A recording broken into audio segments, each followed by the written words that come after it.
मैं आपका दोस्त और आपके आज के वेबिनार का होस्ट मेजर जयेश वर्मा आप सभी का स्वागत करता हूं। जैसे कि आपने देखा, वैल्यू टॉक्स का ये जो हमारा प्लेटफॉर्म है, ये हम रिटायर्ड आर्मी ऑफिसर्स द्वारा शुरू किया गया है, जो कि एक एडवाइजरी प्लेटफॉर्म है। इस पर हम भिन्न भिन्न विषयों पर जो कि आपके इंटरेस्ट में है, जैसे कि फाइनेंस, हेल्थ, करियर, इन सभी के बारे में आपको अवगत कराने की कोशिश करते हैं हमारे एक्सपर्ट के द्वारा। We've got a expert panel from varied fields of life who comes forth and gives information to you, which is you can utilize for the betterment of your decisions. In the continuation of this process, today we have with us Captain Vipul Chaudhary and Mr. Jitendra Chaudhary. Captain Vipul Chaudhary has served in the army, and after that he is practitioner of real estate, and since last 15 years he is operating in Delhi NCR and providing his services across the country. Talking about Mr. Jitendra Chaudhary, he is our financial expert. You might have attended his couple of other webinars with us, like financial literacy, mutual fund, SIP. So he will also be discussing with us today that how do we go about planning our retirement. When we call retirement, it is a time when you stop earning, and it is a time by which you have to fulfill all your dreams. Let it be your house, let it be your kids' education, let it be your kids' marriage and their settling up.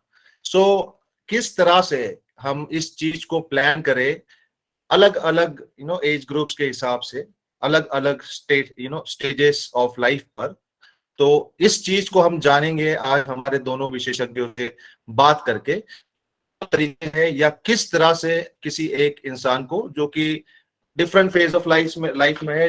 For example, if we talk about okay, tell you that we were planning to host this show specifically for army officers, but then we thought about it and we have given a green signal for it to be widespread, open for all. So we will discuss in this webinar today that what all you can do to secure your future and to plan for your retiring life. So I welcome you, Captain Vipul Chaudhary and Mr. Jitendra Chaudhary. Jitendra, can you hear me? Yeah, I can. Good evening, Major Verma. Good evening, and welcome to Value Talks once again. Yeah, hi. Good evening to all the participants. Today the topic is very interesting: retirement planning. Most of you. I welcome you to the show. Thank you.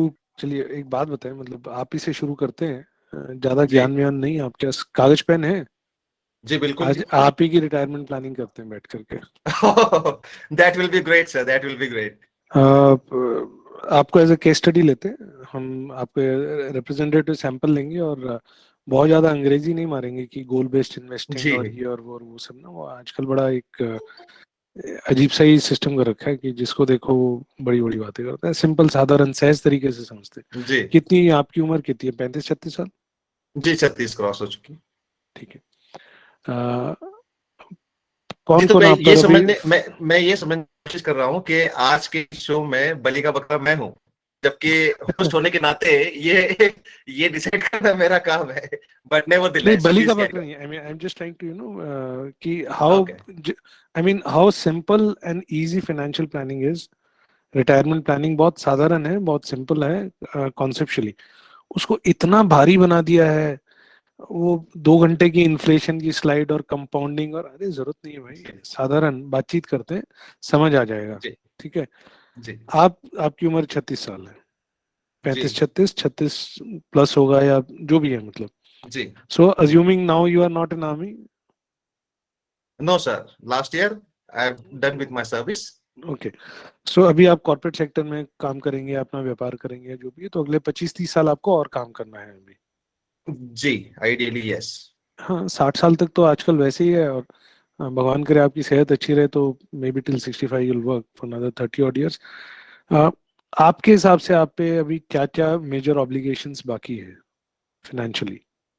Well, if you talk about as of now, so actually the life of a person starts in 30s when he starts to get start getting more and more responsibilities. So अभी तो शुरुआत है, सारी obligations है, घर से लेके family से लेके बच्चों की पढ़ाई, उनका एजुकेशन के साथ साथ फिर उनकी marriage, and I mean it's a long list. So आपको, आपने बोला घर, एक तो आपको घर खरीदना है अपने लिए, अभी तक जी. आपने कोई प्रॉपर्टी नहीं खरीदी है? जी, I do have, I have a flat, I have a flat, property अच्छा. है, उस पे होम तो- लोन भी है. तो आपने एक प्रॉपर्टी ले रखी है, कितने का होम लोन है जनाब उस पर? जी, 25 lakhs. 25 लाख का है। ये आउटस्टैंडिंग है या इतना लिया था आपने? 20 outstanding, 25 lakhs is 20 lakh the outstanding है, total amount. 5 लाख Yes. आपने दे दिया। अच्छा, ओके। तो एक तो आपको एक घर और खरीदना है इसके अलावा, ये आप कह रहे हैं? हाँ जी, ये रहने का घर है ना, आप सपने के घर की बात कर रहे हैं. ठीक है, okay. Let's say you want house which is Obviously, I mean, yes. Upgraded version as compare to जो ये वाला घर है अभी। Yes, इसके yes. अलावा कितने बच्चे हैं आपके major Verma? As of now, I've got one daughter. One daughter. कितनी बड़ी है वो? She's 4 years old. 4 इयर्स। तो आपके हिसाब से अगर उनके लिए आप क्या क्या प्रोविजनिंग करना चाहेंगे, किन किन चीजों में आप चाहते हैं कि आप उनके लिए कुछ फंड्स क्रिएट करें? Well, higher educations and marriage. लड़की के सीन में तो दो ही है. ओके, वैसे इंसिडेंटली आजकल लड़कों की शादियों में भी पैसा उतना ही खर्च होता है, बट एनीवे। सो 4 साल की बेटी है, would it be a fair assumption to say कि लगभग 2 डेकेड 20-21 साल बाद आपकी बिटिया शादी के लिए? हाँ, around anything between 25. I mean, it is her wish whenever she wants हाँ, to get it, but but I let's say can आप अगर आज से plan up तैयारी till कर रहे हैं 25. तो, Yes. आप तैयारी 25. कर रहे हैं तो 25 के आसपास है ना? जी, जी. Which gives us around 20 years. हम एक बार के लिए अज्यूम करते हैं, अजम्पशन करते हैं कि आप की बिटिया आज 25 साल की है और आप उसकी आज शादी करना चाहते हैं। Okay. That's an assumption, right? Okay. Just to get. तो आज अगर आप उसकी 25 साल की उम्र में शादी करना चाहते हैं तो आज आप कितना पैसा खर्च करना चाहेंगे? दो चीजें हैं, कितना चाहेंगे और कितना कर पाएंगे।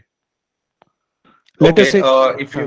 हाँ, Yeah, कि yeah, मिनिमम इतना तो मैं करूंगा ही, चाहे आज मुझे शादी। हाँ, अंडरस्टूड. सो कर सकते हैं, या देखिए, शादी एक ऐसी चीज है जिसपे आपने भी देखा है हिंदुस्तान में लोग हजारों करोड़ भी खर्च करते हैं. सो notwithstanding that, as a upper middle class standards, you can say, so anything in between 25 to 30 lakhs is a expense for marriage. That is possible. I mean, I can do it, but which I want to do it may not be the same figure. It may be half of it. It may be anything between 10 to 15 lakhs. तो आज अगर आप शादी करते हैं तो anything from 15 to 25 lakh, would that B a fair assumption? Yes, 15 to 25 lakhs. Yes. तो अगर हम इसको 20 साल आगे एक्सट्रापोलेट करते हैं, let's say at a rate of interest of 9% inflation मानते हैं, तो 9,872 72 8 या 24 25 50, सो आपको लगभग, अगर 20 साल बात करते हैं तो you will need around 70-75 odd lakhs to 75 lakh में वो शादी आप कर पाएंगे जो आज आप 15 लाख या 20 आज लाख में इस करना स्टैंडर्ड चाहेंगे। में.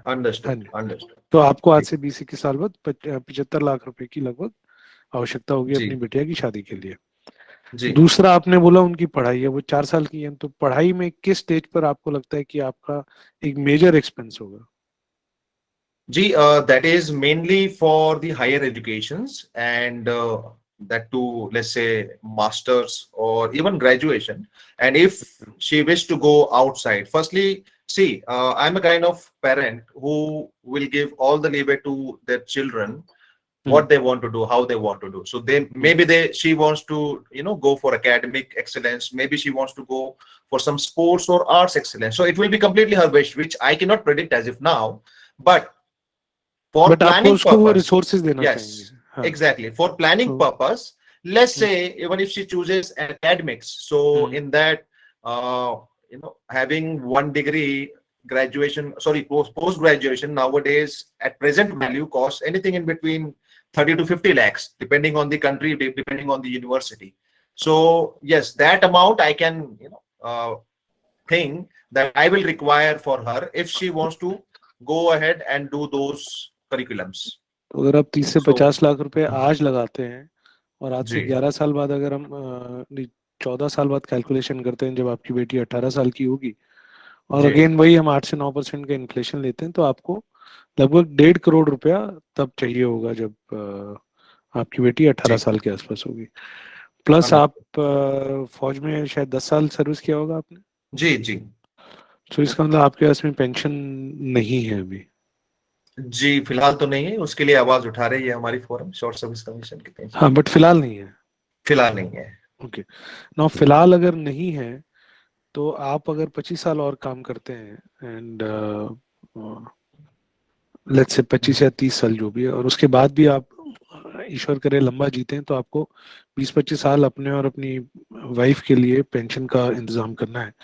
जी। आप प्रेजेंटली अगर आपकी बिटिया का खर्चा ना हो, बिकॉज एक टाइम आएगा जब वो पढ़ के अपना सेल्फ सफिशिएंट हो जाएगी, तो आप और आपकी वाइफ का, और मान लीजिए आपका घर भी बन गया है तब तक, जी। या आज आपका घर होता जिसमें कि आपको लोन्स वगैरह पे ऑफ कर चुके हैं, तो लगभग कितने खर्चे में आपका और आपकी वाइफ का महीने का खर्चा चलता है? जी अगर स्टैंडर्ड अगर आपको मेंटेन करना है तो लगभग 1 लाख रुपए आज की नेसेसिटी है। आई मीन टू से upper middle class standard maintain करने के लिए लगभग आपको 1 लाख रुपए, जिसमें आपके EMIs and all those expenses are covered, so that is the minimum required. तो इसका मतलब ये है मेजर वर्मा कि आप अगर आज से 25 साल बाद रिटायर होते हैं, तो आपको लगभग वही 9%, 8 से 9% इन्फ्लेशन के हिसाब से हम देखें, तो आपके पास में 4 से 5 करोड़ के एसेट्स होने चाहिए, ताकि आपको लगभग लगभग महीने का 3 लाख रुपए के आसपास मिल सके, सो दैट आप अपना प्रेजेंट स्टैंडर्ड जो है, जी। जो प्रेजेंट आपका लाइफस्टाइल है, जो स्टैंडर्ड है, उसको उसी तरह से मेंटेन कर सकें। जी। तो अब मैं अगर आपसे बात करूं, आपका टोटल अगले 3 अलग अलग पड़ावों पर 14-15 साल में, 20 साल में और 25 साल में लगभग लगभग आपको 6 से 7 करोड़ रुपए का इन्वेस्टमेंट क्रिएट करना है, जी एसेट क्रिएट करना है। जी। एसेट्स क्रिएट करने हैं, जिनसे कि आप, अब वो एसेट अलग अलग फॉर्म में हो सकते हैं। वो एसेट म्यूचुअल फंड के अंदर इक्विटी हो सकता है, वो एसेट जो है वो रियल एस्टेट हो सकता रियल है, एस्टेट। जी। वो अंडरस्टूड। एसेट जो है वो डायरेक्ट इक्विटीज हो सकता है। वो एसेट्स जो है आपको ये इस तरह से क्रिएट करने हैं कि आप अपनी इन ऑब्लिगेशंस को इन दिए हुए समय अंतरालों के ऊपर मीट कर पाए। जी। अब ये एक लंबा पहाड़ है, चढ़ना है, इसको चढ़ना स्टार्ट करेंगे, जितना जल्दी स्टार्ट करेंगे उतना आप ऊपर तक पहुंच पाएंगे। लेकिन अब मान लीजिए आप ये पहाड़ चढ़ते चढ़ते कहीं रात के अंधेरे में अंधेरा भी आएगा, लुढ़क गए, तो आपने उसकी तैयारी कर रखी है अपने परिवार के लिए? भगवान ना करे ऐसा दुर्भाग्यपूर्ण कभी कुछ हो जाए। जी उसकी तैयारी के लिए maximum term loan. Term insurance, जी। तो टर्म एंड इंश्योरेंस आपने, कंपनी प्रोवाइडेड हेल्थ इंश्योरेंस। अच्छा मतलब वो कर रखा है। फिर भी यस। एक पार्ट ऑफ दिस थिंग आप उसको भी थोड़ा सा रिव्यू कीजिएगा, देखिएगा कि बिकॉज टर्म इंश्योरेंस की रिक्वायरमेंट ना एक कर्व की तरह से चलती है। एक टाइम आएगा जब तक उसकी रिक्वायरमेंट ज्यादा होगी। टर्म इंश्योरेंस की रिक्वायरमेंट जो होती है वो it works like a bell curve. एक टाइम आएगा जब वो पीक होगी, जब आपकी डॉटर बड़ी हो रही होगी धीरे धीरे, फिर उसके बाद में it starts coming down, because आपने अपने एसेट्स वगैरह क्रिएट कर लिए होंगे। मतलब एक एक 60 या 65 साल के इंडिविजुअल को टर्म इंश्योरेंस की उतनी रिक्वायरमेंट नहीं है जो आपकी एज में ज्यादा होगी। सो उसको भी एक एक तरह से you can kind of work around it and schedule it. Health insurance की रिक्वायरमेंट आपकी जैसे जैसे उम्र बढ़ती जाएगी तो वो ज्यादा होती जाएगी, तो जी। उसको आप अभी से छोटा करके स्टार्ट करके ये भी अज्यूम करेंगे किसी टाइम में शायद आपकी कंपनी आपको वो वाला सुविधा नहीं प्रदान कर रही होगी, और उस वक्त जब आपको उस इंश्योरेंस की जरूरत होगी तो आप उसको जरूरत होगी। कैसे जी। आज से कैसे उसको प्लान करेंगे। So you can understood. Make investment in that also. Okay, अब मुझे ये बताएं, ये वाला जो पहाड़ चढ़ना है, इस रास्ते में चलने के लिए जो हमें एसेट्स क्रिएट करने हैं, कदम कदम आग, एक स्टेप बाय स्टेप, आप आज कितना मंथली इन्वेस्टमेंट कर सकते हैं? जी फिलहाल की सैलरी को मद्देनजर रखते हुए और फिलहाल फिलहाल की की सैलरी, एक्सपेंसेस खर्चे जो आप ऑलरेडी एक्सपेंसेस हैं, यस, हाँ, so I can easily spare 30,000 rupees a day. Okay, easily तो आप 30 कर लेंगे, और अगर आप अपने आप को पुश करते हैं और थोड़ा बचा, ज्यादा पैसा बचाते हैं, और देखिए सेहतमंद होने के लिए वर्जिश करनी है, सबको पता है, जी है ना। मुझे भी पता है, आपको भी पता है, कोई मतलब इसमें किसी से सीखने की जरूरत नहीं होती, कोई नहीं बताता है आज की तारीख में। लेकिन अब वो वर्जिश करने के लिए आपको समय निकालना है। आप जितना ज्यादा समय निकाल पाएंगे उतना आप अपना हेल्थ बेटर कर पाएंगे। अंडरस्टूड। तो सो बट वर्जिश हाँ, यहाँ पर आप constraints, monetary, yes monetary terms के बारे में बता पॉइंट रहे इज कि अगर हैं। जी मैं 1 घंटा जिम जाऊंगा एज कम्पेयर टू अंडरस्टूड 2 घंटा जिम जाऊंगा, मैं 2 घंटा जिम जाऊंगा तो मेरी अंडरस्टूड। फिटनेस ज्यादा होगी। जी बट ठीक है, मेरे अपने और भी काम होंगे, बच्चों को भी समय देना है, परिवार भी है, जॉब भी है। तो उस सब को देखते हुए अगर मैं आधा घंटा निकाल सकता हूँ, 1 घंटा मैक्सिमम, आप क्या 30 ही निकाल सकते हैं या और ज्यादा कर सकते हैं? well as the years progresses, so hmm, I can obviously increase this amount, but as if now I can say I can start with 30. Next year let's say I can do it 50. Okay. तो आज आप बोल रहे हैं कि 30 से आगे आपको दिक्कत होगी। जी अगर मैं आपको कोई सलाह दूं, बुरा लगेगा? जी नहीं, बिल्कुल नहीं। ओके। ये एक ना, लोग क्या करते हैं, they are too much focused on the rate of return, and I am not against rate of return. Rate of return, handsome rate of return मिलना बहुत जरूरी है। अगर मुझे अपना वेट कम करना है तो मेरे को 5 किलोमीटर दौड़ना ही पड़ेगा। जी अगर मैं 5 किलोमीटर वॉक करूंगा तो मेरा समय ज्यादा लगेगा। 5 किलोमीटर दौड़ में शायद 1 घंटे में पाऊंगा, 5 किलोमीटर वॉक के लिए मेरे को 1.5 घंटा लगेगा। जी तो मुझे समय ज्यादा चाहिए, क्योंकि मैं उतनी कैलोरीज बर्न नहीं कर पाऊंगा। लेकिन इंपॉर्टेंट क्या है कि मैं एटलीस्ट 1 घंटा एक्सरसाइज तो करूं। जी सो रेट ऑफ रिटर्न पर बाद में आएंगे। मेरी आपसे ये रिक्वेस्ट रहेगी कि जहां से हो सके एक बार अपने खर्चों का ब्यौरा लेकर के बैठिएगा, आप खुद और अपने स्पाउस के साथ में, और देखिएगा किन खर्चों में कटौती कर सकते हैं, और इस 30,000 रुपये में और अगर कुछ 100 रुपया भी बढ़ा सके तो बढ़ाइएगा। Okay try to stretch yourself. वो अपने एकेडमी में नहीं होता है, जब आप 30 पुशअप मार लेते हैं तब सीनियर बोलता है अब 2 भारत माता के लिए, जी 2 अब अपनी प्लेटून के लिए, 2 अपने जी बडी के लिए। And so similarly, try and increase your investable surplus now, okay because आप इसको जितना लंबा अभी से लगाते जाएंगे उतना आपको भविष्य में सुविधा होती जाएगी। जी ये आपका मंथली इन्वेस्टेबल सरप्लस है। इसके अलावा आज अंडरस्टूड। अगर एक एक मुश्त आपको लमसम कुछ इन्वेस्ट करना हो इसके अलावा, तो आप कितना पैसा हमको दे पाएंगे? Let's say 5 lakhs। 5 lakh rupees. सो 5 लाख रुपए आप लमसम लगा सकते हैं, प्लस आज की तारीख में 30,000 रुपये का आपका कमिटमेंट है, जो उम्मीद कर रहा हूँ जब हम एक्चुअल में एग्जीक्यूट करने लगेंगे आपका पोर्टफोलियो, तो आप कम से कम 30,100 रुपये तो कर ही देंगे उसको। जी बिल्कुल। Okay fine. I would like to invite now Jitendra and share some options of how you can allocate this 30,000 and this 5 lakh rupees and develop a portfolio. Yes Jitendra. First of all, For example sakes, and for the diverse audience which we've got, I would like at the end, whatever calculations you will share based on me, who is at the age of near 35. So I would like to know, for the sake of our audience, that what all you can suggest for the age of 45, 55 and उन पे subsequent. भी बात कर लेते हैं, वो इसके बाद Yeah, उन पर आएंगे, वो हम करेंगे, yeah, स्टेप बाय स्टेप आगे बढ़ते हैं। जी, सबसे पहले तो मेजर वर्मा को बहुत ही appreciations for sharing so many details about him, his personal investments and his journey in life अभी तक। आपका एग्जांपल लेते हैं, एक छोटा सा टूल यूज करेंगे और ये अंडरस्टैंड करते हैं कि किस तरीके का पोर्टफोलियो मिक्स होना चाहिए। So before going to that, retirement मेरे हिसाब से एक बहुत बड़ा ही क्रिटिकल गोल होता है। रीजन बीइंग कि आप जितने भी बाकी गोल्स है ना, चाहे वो आपके बच्चों की एजुकेशन हो, उनकी मैरिज हो, उनके लिए कोई ना कोई ऑल्टरनेट अरेंजमेंट कर सकते हैं।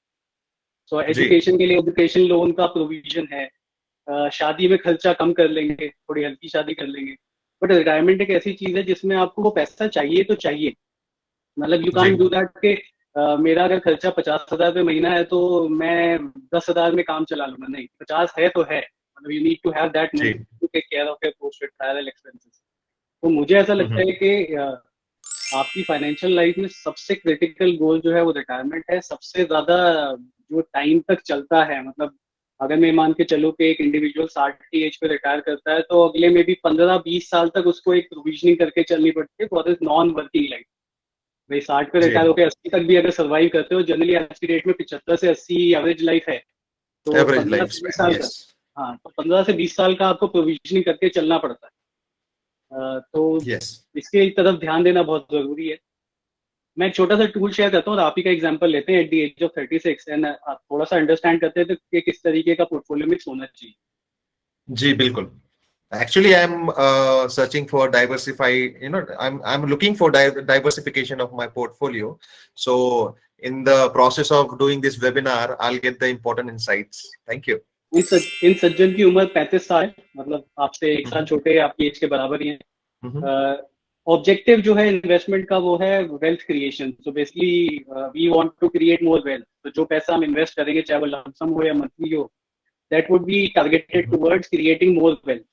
क्योंकि पैसा होगा तो आप अपने बच्चों की एजुकेशन को भी फोकस कर पाएंगे, अपनी रिटायरमेंट के लिए भी कर पाएंगे। So basically the idea is to make more money. Return expected जी, वेरी कंजर्वेटिव, मतलब 12-15% ओवर द लॉन्ग टर्म हम लोग मान के चल रहे हैं। अमाउंट चेंज कर सकते हैं, आप okay. कहते हो 5 लाख 10 लाख, मैं अकॉर्डिंगली इसको चेंज कर दूंगा। तो अगर आप कहेंगे तो मैं अमाउंट चेंज कर सकता हूँ। जी। और you want me to continue with 40 lakhs? Let's continue. Yes, okay. yes, yes.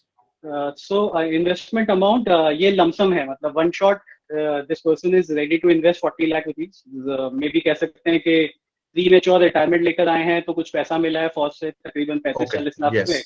और जी, प्रोफाइल को अगर समझे तो जो मेरा एक्सपीरियंस रहा है, ज्यादातर जितने भी लोगों का रिस्क प्रोफाइलिंग कर रहे हैं, मैं 90% लोग इसी मॉडरेट रिस्क प्रोफाइल में आते हैं। ना तो बहुत कंजर्वेटिव होते हैं और ना ही बहुत एग्रेसिव होते हैं। So this portfolio is also, this investment mix is also on the basis of a person who is moderate, मतलब बहुत okay, aggressive भी नहीं है इन्वेस्टमेंट को लेकर, बहुत कंजर्वेटिव भी नहीं है। So let's look at the okay. output. Mhm. I hope ये visible है अभी, मतलब if you want I can increase the font size, I can increase the size of the screen.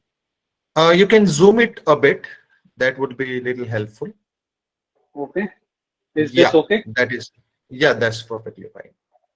तो बेसिकली अगर आप इस पूरे एक्सेल शीट को समझने की कोशिश करेंगे, और ये टूल हम लोग अगर आप चाहेंगे तो मैं शेयर भी कर सकता हूँ। पहला जो आप ये सेक्शन देख रहे हैं ना, जो ये सजेस्टेड पोर्टफोलियो मिक्स दिख रहा है, ये बेसिकली है on the basis your age. आप आज कितनी Okay, उम्र के हैं उसके बेसिस पे ये पोर्टफोलियो मिक्स डिसाइड किया गया है। तो अगर आप 40 लाख रुपए इन्वेस्ट करना okay, चाहते हो और आप कहते हैं मैं रिस्क प्रोफाइल की तरफ फोकस नहीं करूंगा अपने, मैं अपनी एज के बेसिस पे डिसाइड करना चाहता हूँ मैं कहाँ इन्वेस्ट करूंगा। So this should be the जी, ऑप्टिमम मिक्स।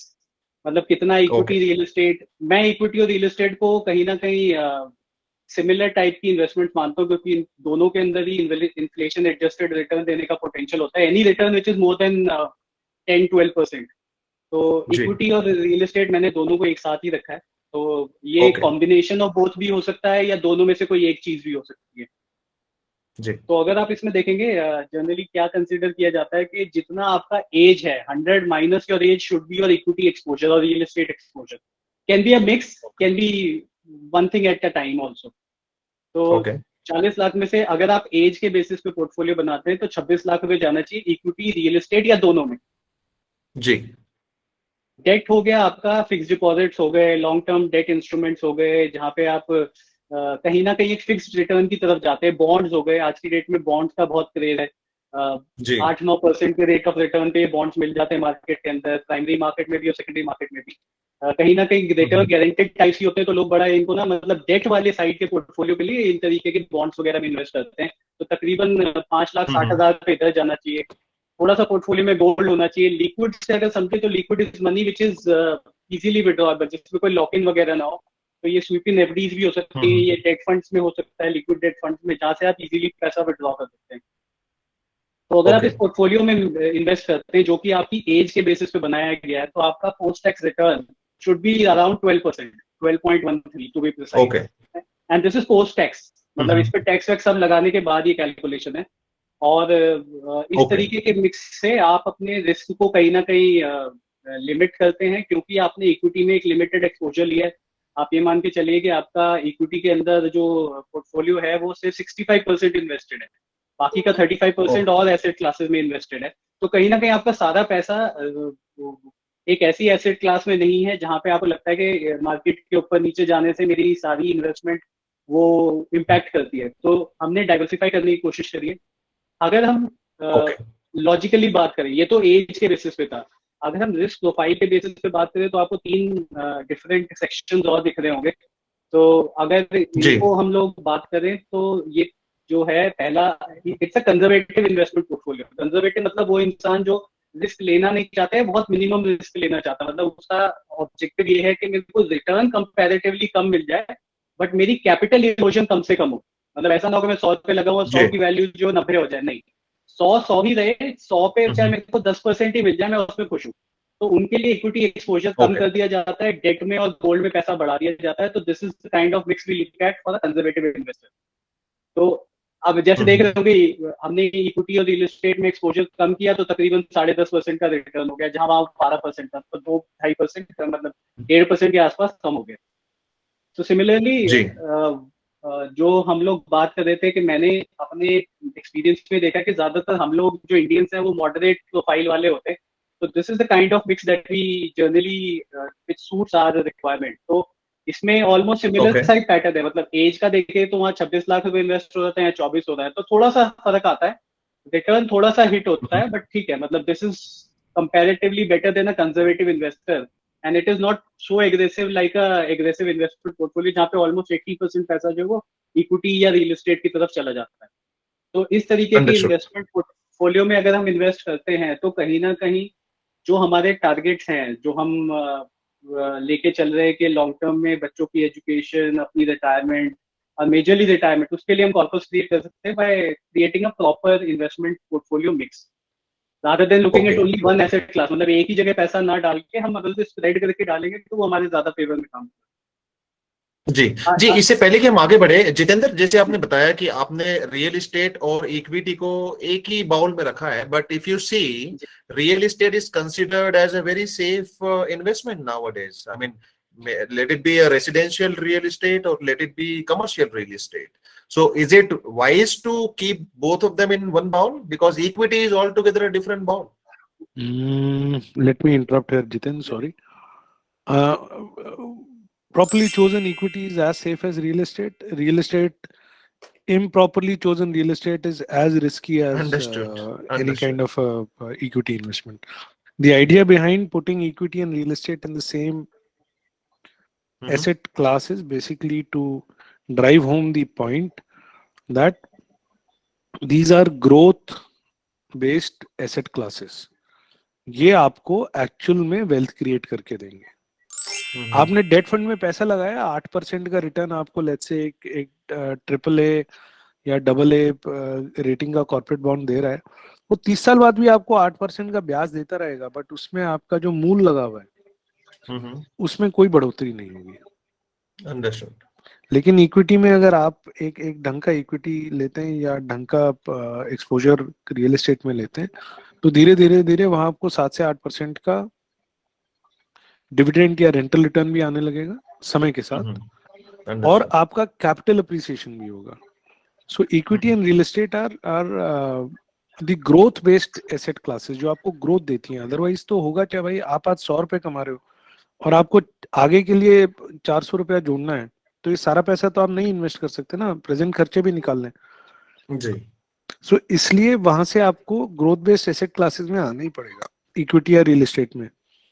वो चॉइस नहीं है। हाँ, उसमें से क्या आपको चूज करना है वो आपका personal comfort that plus that is subject to discussion. लेकिन अगर डिलिजेंटली चूज किया जाए then both the asset classes are growth based asset classes and they are the ones who will actually help you meet your long term financial obligations।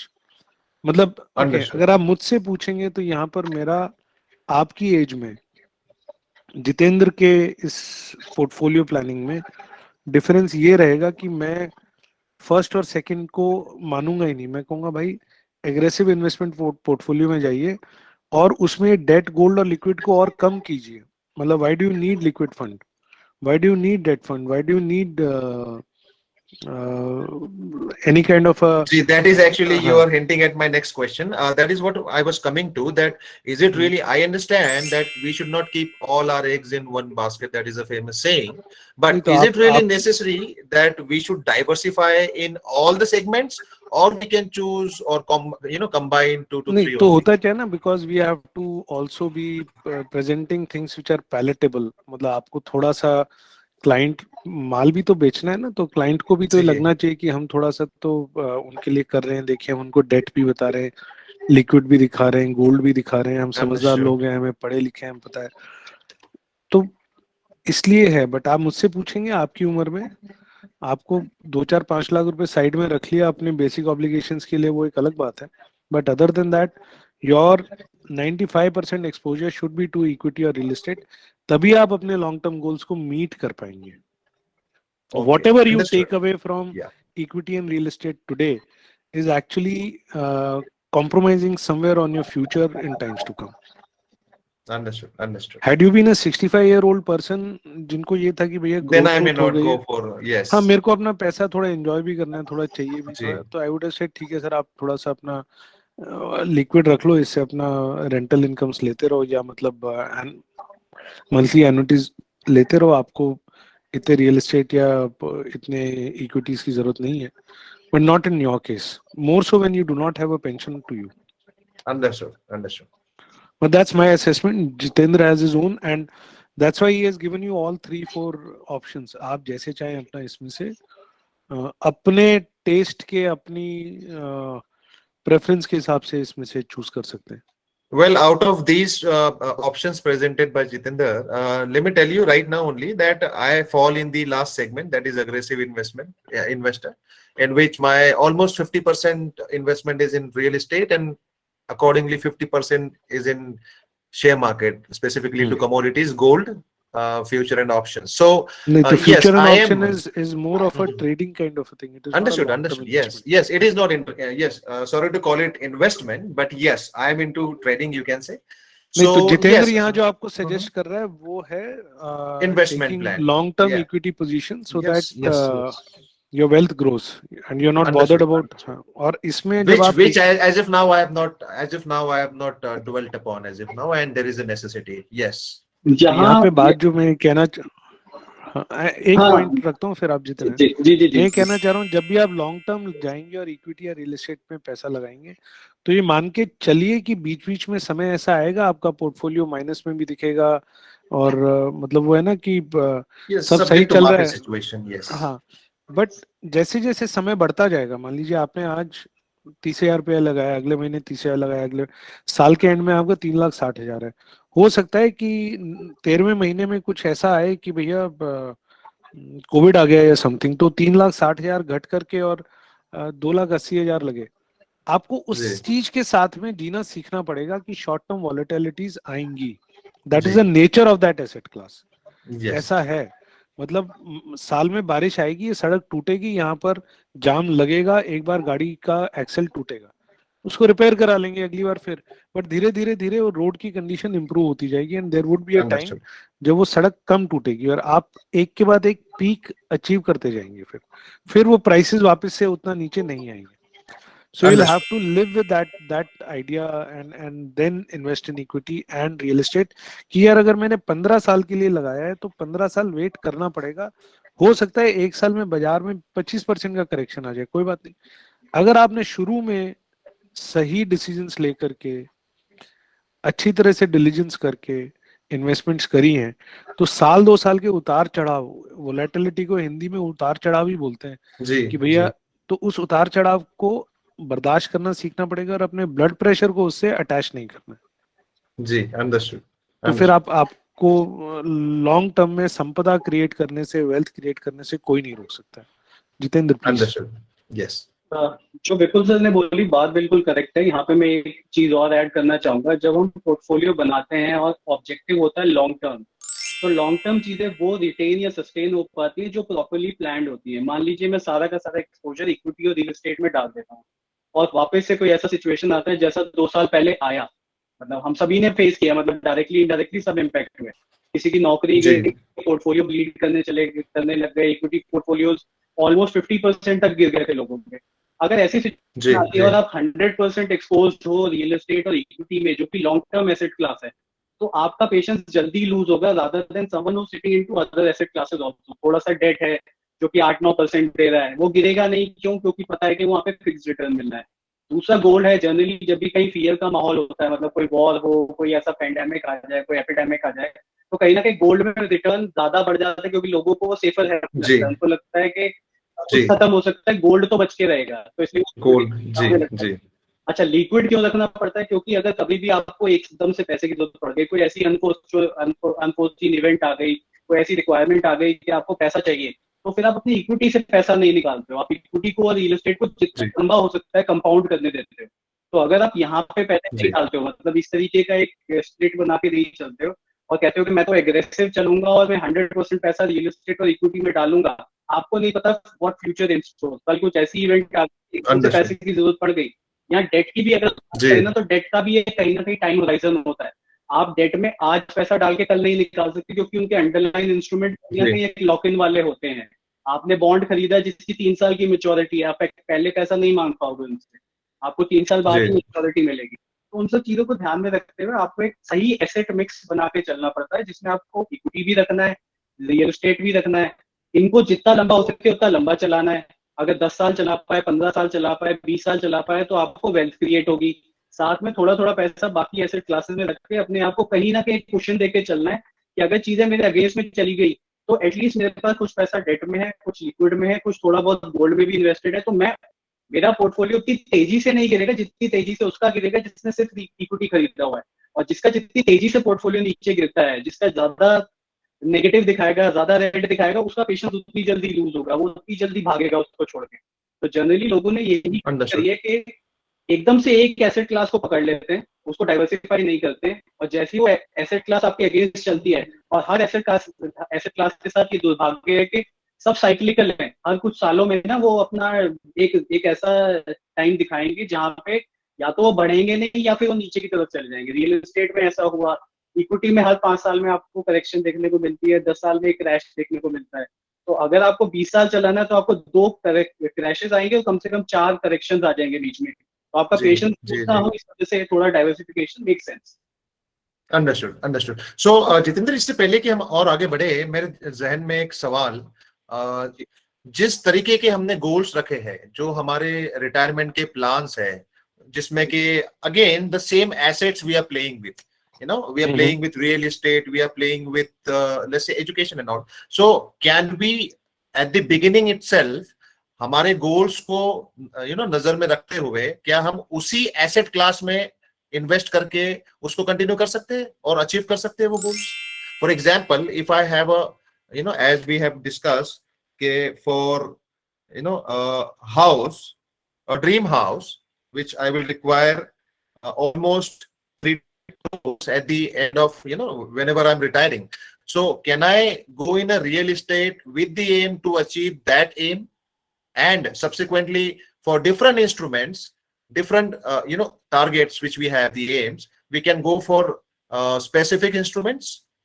हाँ बिल्कुल, बिल्कुल कर सकते हैं।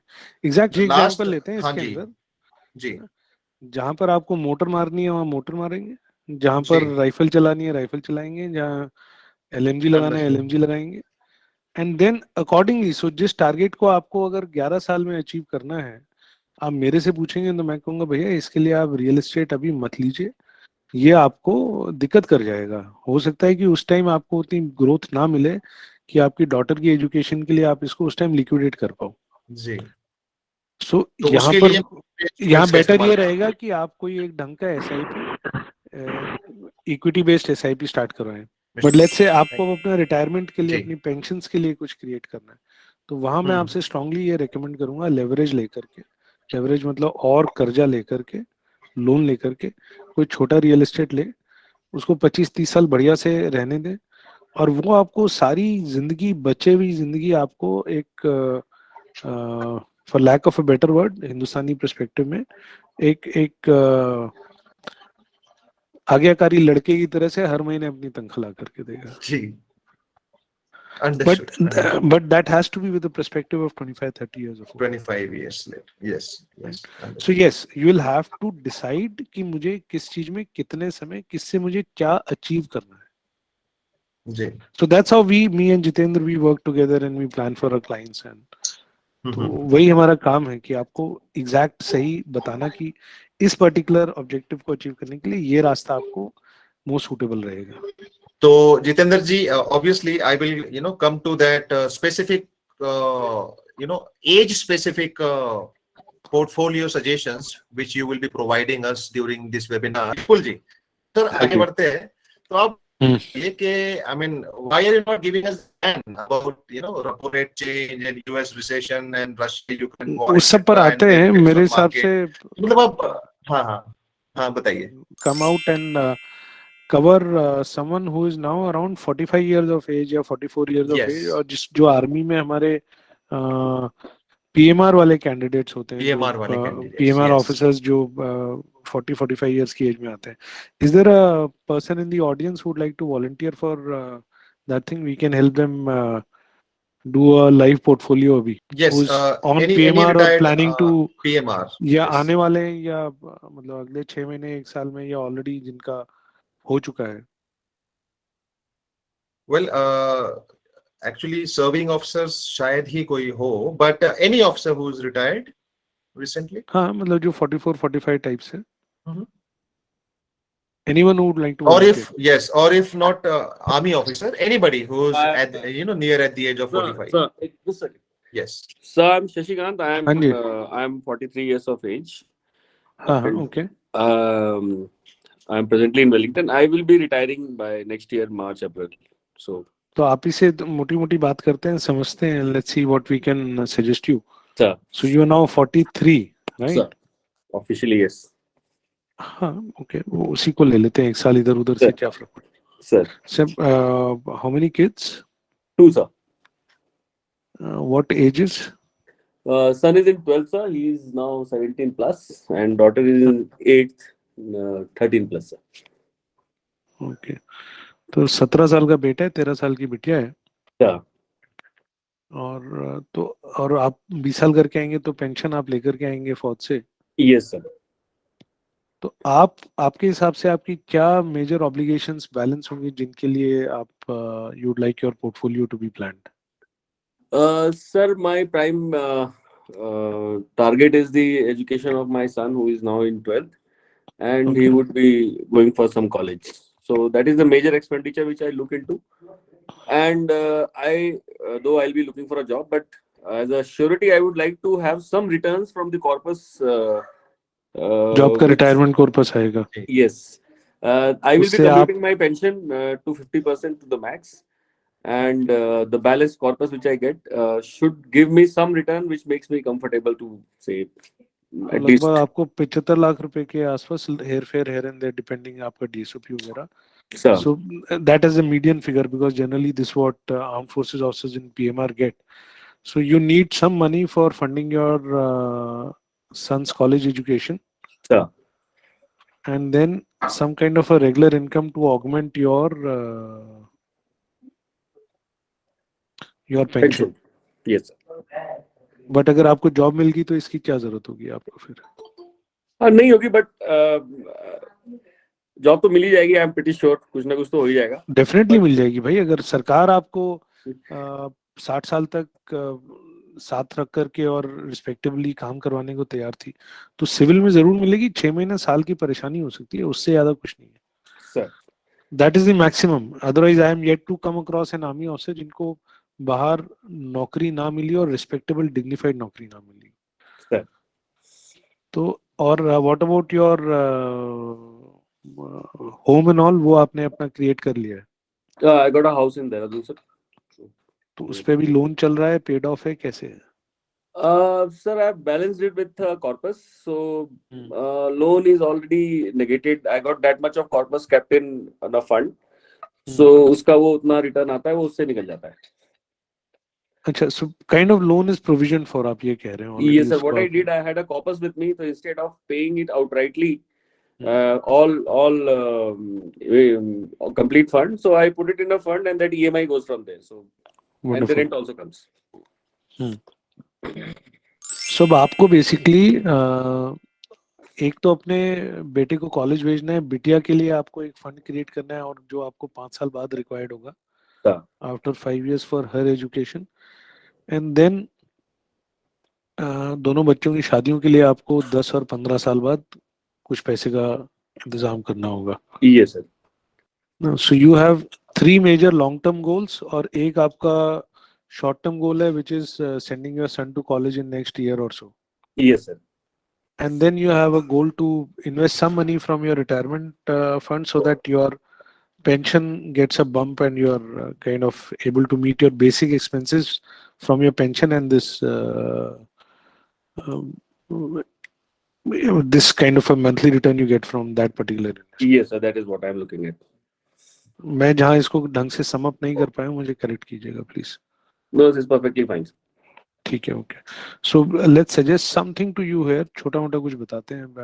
Jitendra, this would be a very average kind of a thing यार. बाकी एक बार अगर आप और क्लोज क्वार्टर में बैठेंगे तो probably you know better discussions की जा सकती है. हाँ जी Jitendra, what can we suggest to him as a model portfolio?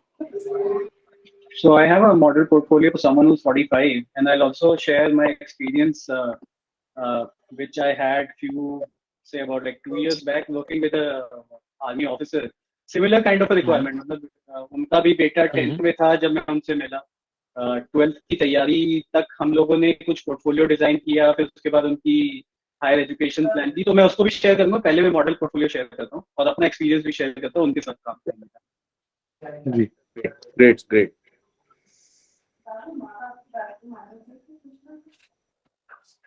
So we'll look at a portfolio for someone who's 45. एक चीज कर सकते हैं, 43 कर सकते हैं हम लोग सर के हिसाब से. So we'll do it 43. नाम मैटर नहीं करता है. मतलब idea is to understand what is happening in terms of if we create a portfolio of someone who's 43. तो 75 लाख का कॉर्पस है, लमसम इन्वेस्टमेंट करना है. This is just a model. So customize किया जा सकता है as per the client's requirement. But ideally, if somebody is investing a corpus which is close to 75 lakh rupees and targeting a higher return of say something around 12 to 15%, तो वही similar जैसे अभी हमने पहले भी बात करी कि एक पोर्टफोलियो बनता है आपकी एज के बेसिस पे. So keeping your age and your lifestyle in perspective, the other is on the basis of risk profile. तो अगर एज के बेसिस पे बात करें तो अगर आप 75 लाख इन्वेस्ट कर रहे हैं तो उसमें से almost 57% of a portfolio should go into equity or real estate or maybe combination of both. थोड़ा real estate, थोड़ा equity, and the rest should follow. मतलब debt में भी कुछ पैसा जाना चाहिए, gold में भी जाना चाहिए, liquid में भी जाना चाहिए. So ideally this kind of may I just put in a word here, sure, sir? Sure. I would not like to invest in real estate. I'm pretty well invested. I don't want to invest anymore. So if you look at the portfolio mix, it gives you an option. Equity हो, real estate हो, दोनों हो, वो आपकी मर्जी है. मतलब mix बना सकते हैं.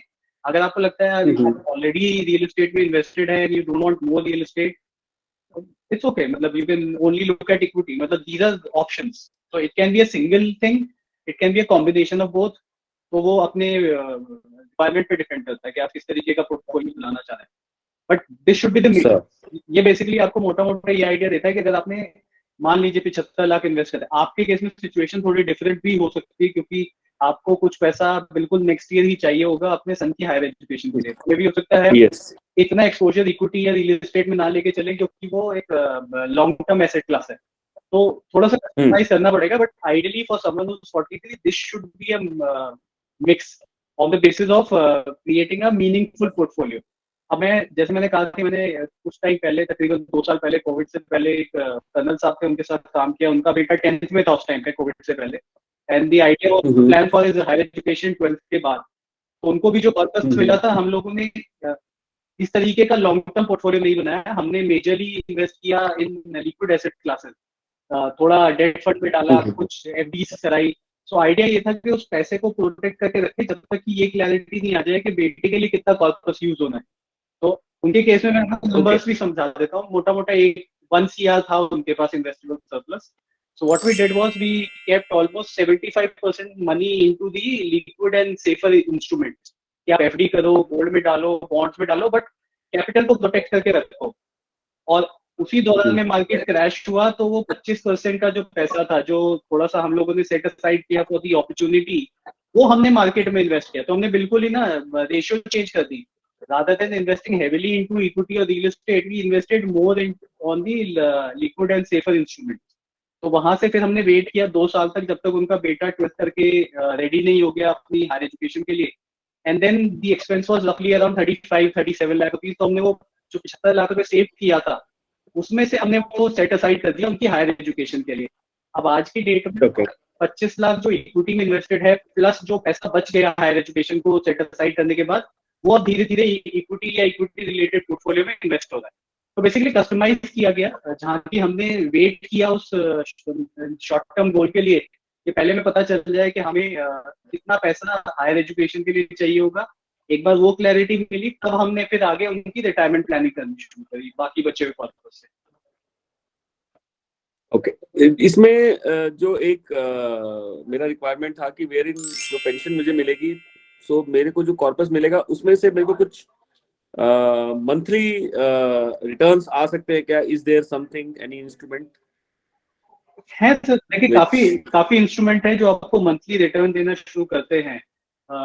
ये अच्छा, यहाँ पे मैं एक चीज और ऐड करूंगा, सिमिलर रिक्वायरमेंट उन्होंने भी दिया था कि मुझे ना कुछ पैसा, क्योंकि जैसे ही आप फौज से बाहर निकलेंगे तो डे 1 नौकरी नहीं मिलेगी, मतलब हो सकता है 3 महीने लगे, 6 महीने लगे, 1 साल भी लग सकता है। तो आपको कहीं ना कहीं अपने रनिंग एक्सपेंसेस के लिए या ओवरहेड एक्सपेंसेस के लिए आपको ये पोर्टफोलियो से ही पैसे निकालने पड़ेंगे। तो जो हमने पैसा सेफ रखा था in the debt fund and fixed deposit, हमने उसका इंटरेस्ट यूज किया अपने खर्चों के लिए। क्योंकि अगर आप किसी ऐसी एसेट क्लास में जाएंगे, मतलब मैं यहाँ एग्जांपल लूंगा इक्विटी का, वहां पे अगर आपको फिक्स्ड रिटर्न निकालना है ना, तो थोड़ा सा मुश्किल हो जाता है, क्योंकि मार्केट वॉलिटिलिटी की वजह से चीजें ऊपर नीचे जाती है शॉर्ट टर्म में। तो मैं ये कहता हूँ आपको कमिट कर दूं कि मैं आपका पैसा ना एक म्यूचुअल फंड में डलवा दूंगा और वहां से आपको हर महीने 50,000 आना शुरू हो जाएगा।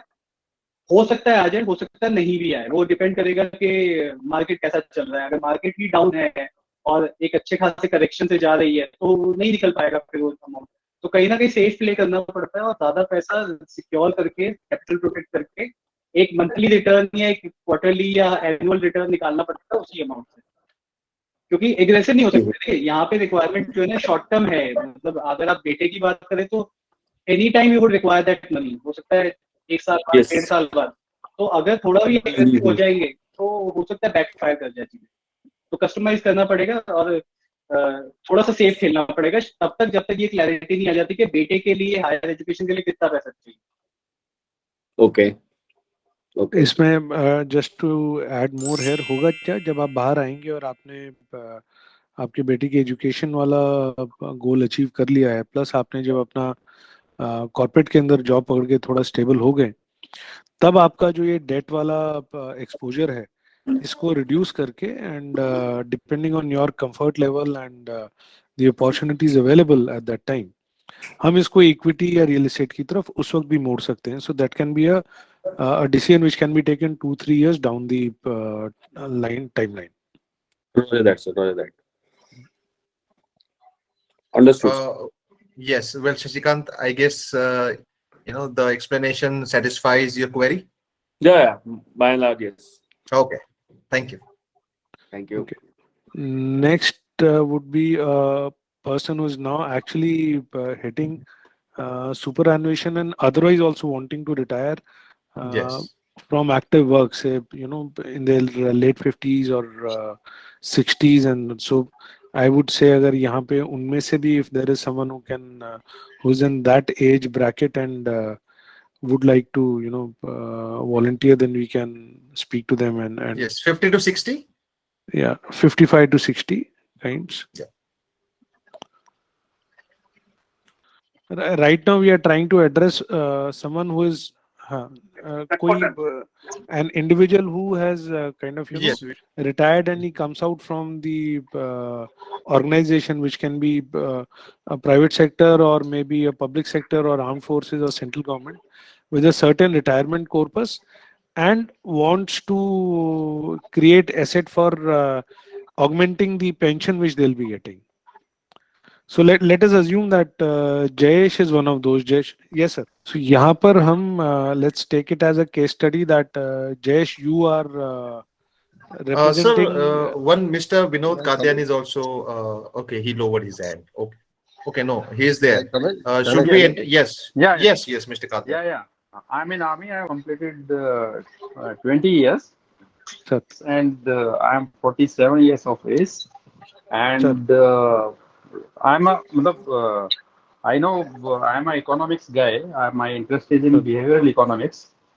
Just Sir. to I was thinking over after completing 20 years. Sir.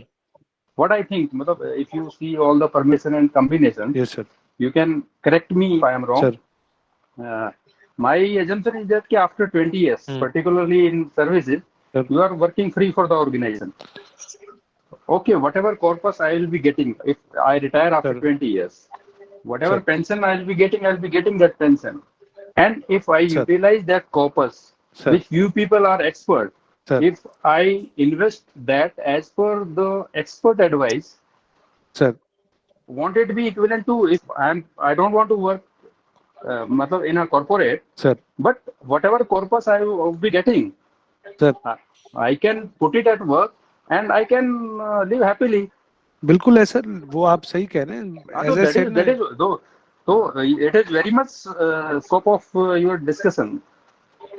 नहीं, ओके विनोद सर, मैं यहाँ पे जो कहना चाह रहा हूँ वो ये है कि आप शायद अभी ये कह रहे हैं कि अब 47 में आप रिटायर होकर के अपने कॉर्पस को रीइन्वेस्ट करके और आगे कोई काम नहीं करना चाहेंगे. परफेक्टली ऑल राइट, वो आपको सूट करता है, उसके हिसाब से उस तरह की चीज डिजाइन कर देंगे, बिल्कुल हो सकता है, और वो भी आप कर सकते हैं. But there are times where people want to work ahead and they want to work till 60-65, earn more money. ये तो अपना अपना एक बहुत पर्सनल चॉइस हो जाता है. सो मैं सिर्फ ये नहीं, it is not that I want to work, but I want to work in a different thing. My question is, if you put that corpus into invest that, rather than I am continuing and the corpus I'll be getting after maybe 5-7 years, Sir.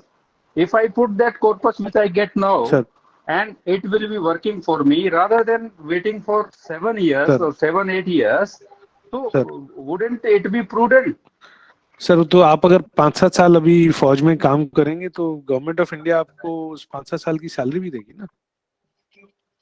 नहीं, अगर आप देखिए, if you assume it as it is, after 20 years, I am working on half the pay, isn't it? If I don't work, as it is, half the pension I will be getting. ठीक है. Isn't it? Take Yes. it from that point of view. The moment anybody completes 20 years, take it in armed forces, your salary is halved, because even if you are not working half, you as it is you will be getting, isn't it? बिल्कुल ठीक है sir. First is this.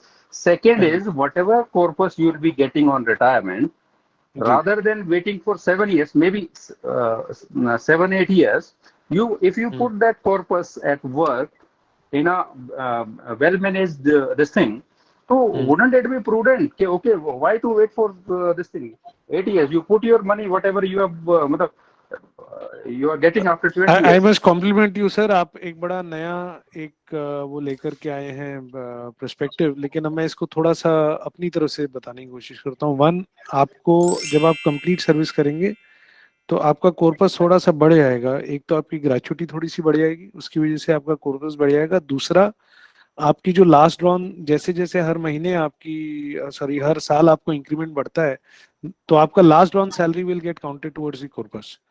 Implication being कि आपका corpus अगर आज आपको 100 रुपए मिल रहा है तो आज से 7 या 8 साल बाद वो 120 रुपए मिलेगा. सो वो भी आपका रिटर्न है. That I understand, but gratuity more or less it is same. Whether 20 years वो मिलना ही है, 20 lakhs है जो जल्दी मिलना ही होता है. Maybe in coming days it might increase. That is a different issue. But if you calculate सारा कुछ, if you calculate, and even if you take all these things into consideration, maybe you are working for around 30 to 40,000 rupees per month. Okay sir, मैंने कहा ना आपको कि ये again this is a very very personal call. उसके बावजूद हो सकता है कि there are people who would like to work and say कि भैया ये वाला कॉर्पस तब लेंगे, खाली भी तो नहीं बैठना है ना. या अगर आपको कुछ और परस्यू करना है तो पीएमआर लोग लेते ही हैं. एंड दिस जो आप जो बता रहे हैं वही इकोनॉमिक कैलकुलेशन करके there are officers who proceed on PMR and then find alternative employment which can be in corporate, which can be a business, which can be farming, which can be teaching. कुछ भी, वो तो आपकी choice है. That I fully agree. But I'm not saying somebody who is sick. I am just saying my presumption that if you put whatever आपका money, presumption सही है sir, आपका what presumption नहीं, सही है. am I wrong in that? If you are, even if you are not working, still if the money has been put wisely, so you don't have to मतलब continue for so long, because the 20 years your retirement you can take, pensionable service हो गया है आपके पास, तो उसके बाद anybody who takes तो मैं उस बात को ऑलरेडी retirement मान चुका हूँ सर, मैं उस Yeah, चीज को yeah. मान Okay. चुका हूँ, मान चुका हूँ कि हाँ जी वो सही कह रहे हैं आप, वो दैट्स अ इंटरेस्टिंग पर्सपेक्टिव कि हाँ इसको हम कर सकते हैं, और आपकी लाइफस्टाइल में आपका जो जीवन शैली है उसमें बहुत ज्यादा फर्क नहीं पड़ेगा, इनफैक्ट शायद बिल्कुल भी फर्क नहीं पड़ेगा, बिकॉज अगर आपकी Yes. इनकम कंपैरेटिवली कम होती है तो उसी तरह से आपके टैक्सेशंस भी रिड्यूस हो जाते हैं etcetera. But there could be some situations where people need that active income also besides that corpus, those annual increments that increase in salary if there is a next pay commission. So एकदम ऐसा भी नहीं कह सकते कि आप जो कह रहे हो ब्लैंकेट सही है. No, I fully agree with you. Sir Sir, Well, वो पॉइंट yes, समझ आ गया yes. कि अगर वो अभी भी छोड़ते हैं तो बहुत हाँ, ज्यादा अभी भी फर्क छोड़ते नहीं. हैं तो भी almost he will be able to earn that salary amount, you know, half in And- pension and half with the investment of the corpus हाँ fund तो which he receives. his lifestyle would be maintained. I agree to that. Maintains. But Yes. there could also be times where people are still to meet their financial obligations. सबकी अपनी अपनी जरूरत होती है, हो सकता है कि कोई 47 पे रिटायर ना होना चाहिए. Understood. सो हम सिर्फ एज अ डिस्कशन हम ये कर रहे थे कि अगर मान लीजिए नाउ आप एक ऑफिसर हैं जो 56-57 years of age है, and now you are coming out from the army with that, you know, with a corpus, and you have kind of your kids also would now be, अगर आप 56 साल के हैं तो assumption है कि बच्चे जो हैं वो पढ़ाई लगभग खत्म कर चुके हैं, you know, you've already provided for their education, you've already provided, शायद किसी एक बच्चे की जरूरत हो सकती है towards marriage and all, but mostly 80% of the cases by the time you are 56 to 60 your kids are married, settled and all. Married and तो settled. अब इस Yes. पैसे का आप जो आपको रिटायरमेंट कॉर्पस मिलता है, पेंशन आपको मिल ही रही है, इस पैसे का अब आप कैसे क्या करना चाहेंगे, सो दैट, या आपकी इस वक्त में क्या गोल्स होंगे? तो जो हमने देखा है जनरली गोल्स इस टाइम में ये होते हैं, भाई I am 58 now, very soon बाहर आऊंगा, 2-4-5 साल या 56, 5-6 साल अगर कुछ नौकरी करना है करेंगे, नहीं करना है नहीं करेंगे, I will maybe pick up a consultancy और a low intensity profession. That's for 80% of the people. 20% still want to come out and be in more aggressive roles, but 80% of the people, and then they want to wisely invest their retirement corpus, which is almost in the neighborhood of a CR or so, 1-1.25 crore के आसपास, और उस पैसे से वो अपनी incomes को बनाना चाहते हैं कि क्या कैसे होगा. उसके लिए अगर ऑफिसर्स जो पूरे 30-35 साल की नौकरी कर करके बाहर निकलते हैं, उसमें अगर हमें जितेंद्र कुछ बता पाए कि आप अगर उस तरह के हैं तो उसमें हमें क्या सॉल्यूशंस मिल सकते हैं? Jitendra, what can you suggest for those officers who are superannuating and coming out? See, there are 2-3 ways in which these clients are handled. So, जिनका almost retirement on the verge है, मतलब ये वो लोग होंगे 55 से 57 सालों में भी हो सकता है 60 साल की एज के होंगे, जिनकी रिटायरमेंट ऑलरेडी आ चुकी है या अगले कुछ सालों में आने वाली है. उनका जो मेजरली फोकस होता है वो या तो होता है उस कॉर्पस से जो वो डिप्लॉय करेंगे उससे रेगुलर इनकम लेने का, कि मुझे मंथली या एनुअली कोई एक इनकम प्रोवाइड कर दे, जिससे कि अगर उनको पेंशनेबल जॉब है तो पेंशन प्लस ये एडिशनल इनकम उनके लाइफस्टाइल एक्सपेंसेस और उनके हाउस होल्ड एक्सपेंसेस को टेक केयर कर सके, और जो उनकी एस्पिरेशन है उनको भी कुछ हद तक. तो एक उनके लिए पोर्टफोलियो डिजाइन किया जाता है जहाँ पे जो ऑब्जेक्टिव होता है वो पोर्टफोलियो को ग्रोथ देने का नहीं होता है, क्योंकि अगर आप इनकम ले रहे हैं हर साल, हर महीने, हर क्वार्टर, तो ऑब्वियसली बात है आपका पैसा बहुत ज्यादा ग्रो करेगा नहीं, क्योंकि आपने उसमें से थोड़ा थोड़ा करके हर महीने प्रॉफिट बुक कर रहे हैं या इनकम ले रहे हैं, तो ऑब्वियसली पर्सपेक्टिव ऐसा होगा कि इनकम आ जाए, कॉर्पस इंटैक्ट रहे, मतलब कैपिटल कहीं ना कहीं इंटैक्ट रहे, एक रेगुलर इनकम का फ्लो बनता है. कुछ लोगों का ये भी होता है कि यार मेरे पास पेंशनेबल जॉब है, पेंशन आती है, मेरी पेंशन मेरे खर्चों को टेक केयर कर सकती है, और मैंने इतना एसेट क्रिएट कर लिया अपनी लाइफ में कि मेरा काम उससे चल जाएगा, मैं इसको या तो वेल्थ क्रिएशन या इनहेरिटेंस के लिए देखना चाहता हूँ कि मेरे इस पैसे को ग्रो होना चाहिए, सो दैट ये मैं मे बी अपनी आगे वाली जनरेशन को पास ऑन कर सकूं, या मे बी मैं अपने लिए ही यूज करूं, बट आज नहीं, आज से कुछ साल बाद।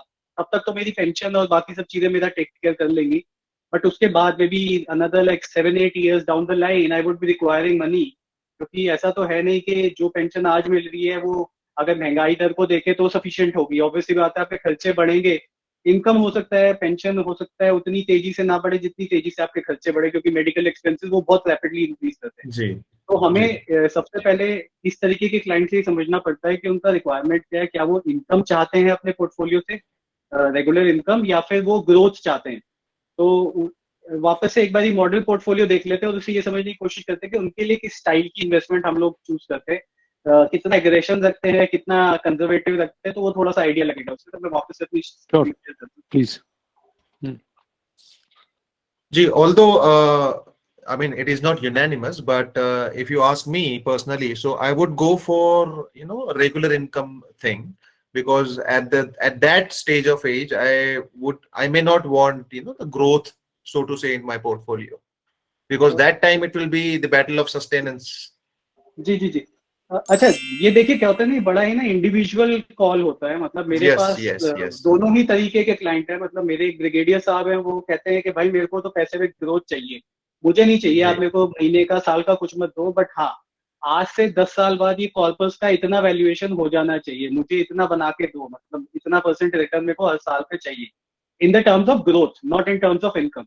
वहीं दूसरे understood. पर्सपेक्टिव में कुछ लोग, कुछ क्लाइंट्स ऐसे हैं जो कहते हैं यार मेरे को ना ग्रोथ नहीं चाहिए, मैंने जो ग्रो करना था मैंने कर लिया अपनी लाइफ में, अब मैं ना इस पैसे को एंजॉय करना चाहता हूँ। तो वो बेसिकली इंडिविजुअल की कॉल है, वो फैमिली की कॉल है कि वो Individual क्या call. चाहता है। Yes, दोनों दोनों ऑप्शन agreed. अवेलेबल है। बट यहाँ पे जो थोड़ा सा चेंज आता है ना, हमें कहीं ना कहीं अपने एग्रेशन को, जो मे बी आपके साथ मेरे साथ हमारी एज की वजह से कहीं ना कहीं हमारे फेवर में जो चीज है, क्योंकि हम लंबे टाइम तक स्टे पुट रह सकते हैं, इन्वेस्टेड रह सकते हैं, वो उनके साथ नहीं है। तो हमें उस चीज को ध्यान रखते हुए थोड़ा सा कंजर्वेटिव होना पड़ता है। तो अगर हम फिर से वापस से जी एक एग्जांपल देखते हैं, समवन हुज एज 55, मतलब 55-57 बहुत ज्यादा फर्क नहीं पड़ता है, और जिनका टाइम होराइजन, मतलब जो ये कहते हैं कि यार मेरे को ना एकदम से पैसे की जरूरत नहीं है, मैं 5-6 साल इन्वेस्टेड रह सकता हूँ, तो उनको किस स्टाइल के इन्वेस्टमेंट में रहना चाहिए वो मैं आपको थोड़ा सा समझाने की कोशिश करता हूँ। यहाँ पे जी अगर आप देखेंगे ना, क्योंकि एज हायर साइड पे है, someone who is almost on the verge of retirement, तो हम यहाँ पे 12-15% का रिटर्न नहीं देख रहे। हम लोग सिर्फ इन्फ्लेशन को कहीं ना कहीं, महंगाई दर को बीट करने की कोशिश कर रहे हैं, और उससे 1-2% ही ज्यादा एक्सपेक्ट कर रहे हैं।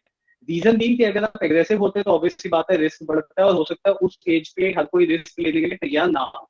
तो हमें एक्सपोजर्स को जी अपने अलग अलग एसेट क्लासेस में उस हिसाब से डिफाइन करना पड़ता है। तो अगर हम इन डिटेल्स को कैप्चर करके देखते हैं कि पोर्टफोलियो किस स्टाइल में आता है, तो यहाँ पे अगर आप देखोगे ना, तो जितनी भी हमारी लॉन्ग टर्म एसेट्स थी जहाँ पे हम लोग बहुत एग्रेसिव थे कि हमें ज्यादा पैसा इक्विटी में और रियल एस्टेट में डालना है, और someone who is 55, 57, 60, we would not like to do that. मतलब वो हम कम से yes कम करेंगे। उनके लिए कुछ ऐसे इंस्ट्रूमेंट जहाँ पे कैपिटल प्रोटेक्टेड हो, एक मीनिंगफुल सा रिटर्न मिले जो कि ऑलमोस्ट टाइप ऑफ गारंटेड हो। मतलब गारंटी तो किसी चीज की नहीं होती है, बट हाँ अगर आप कुछ ऐसे इंस्ट्रूमेंट्स में इन्वेस्ट करते हैं जहाँ पे आपको कहीं ना कहीं ये पता है कि ये मार्केट के उतार चढ़ाव से इम्पैक्ट नहीं होंगे, मार्केट किसी भी डायरेक्शन में जाए, अगर इसमें 8% लिखा है या 9% में लिखा है तो ये मिलेगा ही मिलेगा, उस तरीके के इंस्ट्रूमेंट्स पे ज्यादा फोकस रहता है। तो यहाँ पे अगर आप देखेंगे तो एज बेस्ड पोर्टफोलियो भी है। अब एज बेस्ड पोर्टफोलियो क्या है, आपको थोड़ा सा एग्रेसिव बना देता है, जो कि उस टाइम पे सजेस्टेड नहीं है। मतलब ऑलमोस्ट 45% पैसा आपका इक्विटी या इक्विटी रिलेटेड इंस्ट्रूमेंट्स में जाता है। तो आप हो सकता है उस जी तरीके के जोन में आ हो के आप कहें कि हाँ ठीक है मैं एज बेस्ड पोर्टफोलियो बनाना चाहूंगा। करते हैं क्लाइंट, वो भी करते हैं। तो हर किसी का अपना अपना रिस्क एपेटाइट और अपनी अपनी रिक्वायरमेंट होती है। तो कुछ लोग एज बेस्ड भी जाएंगे कि अच्छा ठीक है मैं 45% पैसा इक्विटी या इक्विटी रिलेटेड इंस्ट्रूमेंट या रियल एस्टेट में डाल सकता हूँ, बाकी बचा हुआ 55% पैसा मेरे हिसाब से डालें आप सेफर इंस्ट्रूमेंट में, जहाँ पे मीनिंगफुल सा इन्फ्लेशन, मतलब इन्फ्लेशन के आसपास का रिटर्न मिलता रहे, सो दैट मेरे को, मतलब मेरा कैपिटल इरोड ना हो। अगर आप 55% पैसा सेफ जगह डालेंगे जहाँ पे कैपिटल पे बहुत ज्यादा इम्पैक्ट नहीं है, और 45% अगर आप इक्विटी या रियल एस्टेट में भी रखते हैं जो कि उतना सजेस्टेड नहीं है उस एज पे, तो भी आपकी कैपिटल मतलब इतनी जल्दी इरोड नहीं होने वाली। उसके लिए मार्केट को या उस एसेट क्लास को बहुत एग्रेस, मतलब बहुत ही ज्यादा एक डीप करेक्शन के लिए जाना पड़ेगा, तब जाके आपकी कैपिटल उसमें हिट होगी। तो जनरली जी। सजेशन ये रहता है कि आप कंजर्वेटिव चलिए, अपनी टोटल एसेट जो इन्वेस्टमेंट है उसका 25 से 30% ही इक्विटी रिलेटेड इंस्ट्रूमेंट में जाएं, बाकी का ऑलमोस्ट 70% 70 से 75% पैसा आप सेफ रख के चले, जहां से आपको एक, अगर आप रेगुलर इनकम टारगेट कर रहे हैं तो वहां से निकलना शुरू हो जाए आपको हर महीने या हर साल। तो कहीं ना कहीं जो डिफरेंस आता है एज के बेसिस पे या with the length of time, वो यही आता है कि आपका एग्रेशन कम हो जाता है। तो आप अपने पोर्टफोलियो को भी ज्यादा एग्रेसिव एसेट क्लास से थोड़ी सी डिफेंसिव टाइप की स्ट्रेटजी पे ले आते हैं। तो आप मेजर पैसा डेट में और fixed return type of instruments में ज्यादा डालते हैं rather than इक्विटी या equity related. Understood. So ultimately, what we are doing, based on the age of the person who wants to invest and who's got the, some goals, some aspirations.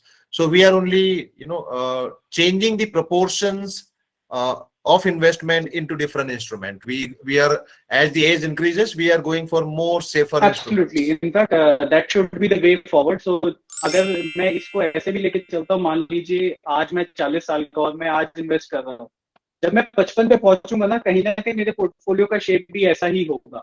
Over the period of time मैं अपने portfolio को from the asset class which is considered to be volatile, मैं उनको non volatile की तरफ लेके जाऊंगा। मतलब आइडिया ये रहेगा कि अगले 20 साल के अंदर जो मैं एसेट्स क्रिएट कर रहा हूँ या जो मैं पैसा इन्वेस्ट कर रहा हूँ, वो by the time I plan to retire, उससे 2-3 साल पहले कहीं ना कहीं सेफर हेवंस की तरफ चली जाए।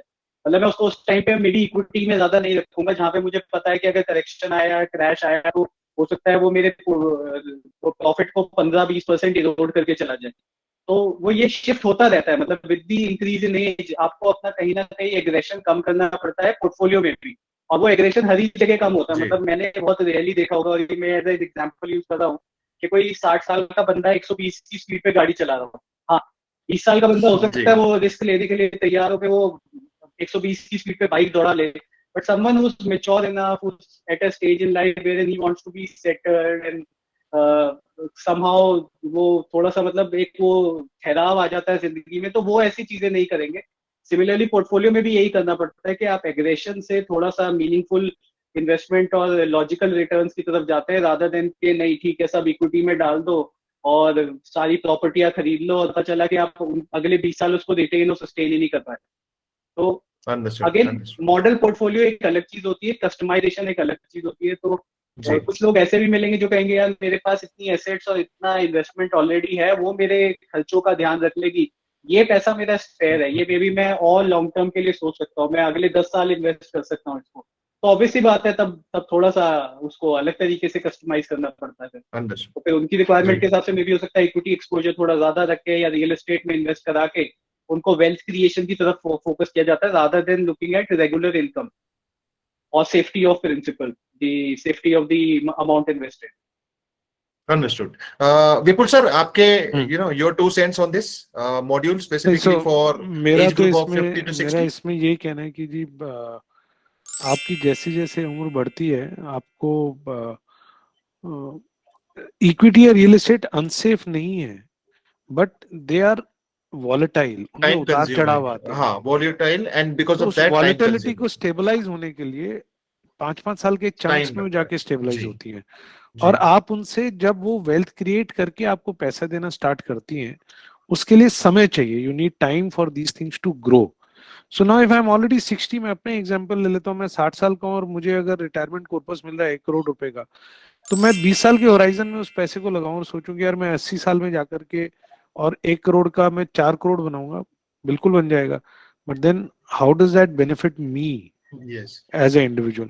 सो आई वुड रादर से कि नहीं भैया इसको मैं कुछ कॉर्पोरेट बॉन्ड्स या डेट टाइप इंस्ट्रूमेंट में लगा लेता हूँ, जहां से और 30-40 लाख रुपए का कोई कमर्शियल रियल एस्टेट ले लूंगा जहां से मेरे को 5-6% का रिटर्न मिल रहा है, कैपिटल भी ग्रो कर रही है, और कुछ मैं कॉर्पोरेट बॉन्ड टाइप्स में लगा लूंगा जहां से 7-8% का रिटर्न मिल रहा है। So I am safe also, I have done some kind of real estate commercial investment also, and तो रिटर्न्स भी आगे, but I would still like to be more on the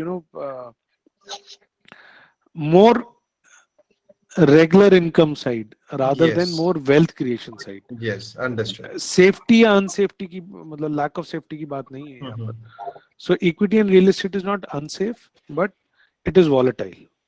understood जी। विपुल सर, आपसे I mean जितने भी बार हमने बात की है तो हमने ये देखा है कि आपने बड़ी फ्रैंकली सारे आपके जो व्यूज है वो रखे हैं, बट जनरली जो ये टॉपिक है इस पर अगर आप देखें, कई रिसर्च करें तो इसमें काफी डेटा पॉइंट्स, काफी स्लाइड्स, काफी presentations, so why are you not giving us the ज्ञान about like the other people give about repo rate, repo rate के बारे में आप नहीं बताया, आपने इन्फ्लेशन के बारे में कोई डेटा नहीं दिया है, आप ये नहीं बता रहे कि माहौल जो जियो स्ट्रेटेजिक सिचुएशन है, जैसे कि रशिया यूक्रेन वॉर है या अभी now the new tension between China, Taiwan and US, so all these things are impacting the market, isn't it? सो आप मेजर वर्मा, आप वो बातें नहीं बता रहे जो एक्चुअली अच्छा, मैं बड़ी बातें नहीं कर रहा हूँ। जी जी जी जी मैं ये नहीं दिखा रहा हूँ कि मुझे ये सब पता है।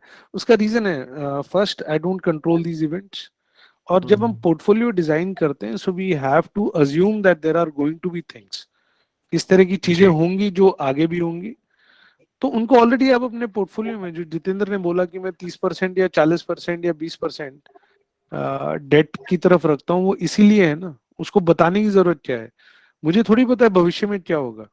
सो उसको हम ऑलरेडी अपने पोर्टफोलियोज में बेक इन करके चलते हैं, मतलब वो हमने उस तरह की सब्जी ऑलरेडी बना रखी है कि भाई जब बाहर बारिश होगी और सब्जी नहीं खरीद पाएंगे, तब वो हमने कोल्ड स्टोरेज में उतना सब्जी अपने लिए क्रिएट कर रखा है। सो द पॉइंट इज कि वो प्रॉब्लम्स आएंगी। फर्स्ट, लॉन्ग टर्म जब आप बात करते हैं 5 साल, 10 साल, 15 साल, 20 साल, 25 साल, जैसे आपके केस में, या जो पीएमआर वाले ऑफिसर्स आते हैं, उनके लिए उनका इम्पैक्ट नहीं पड़ता है।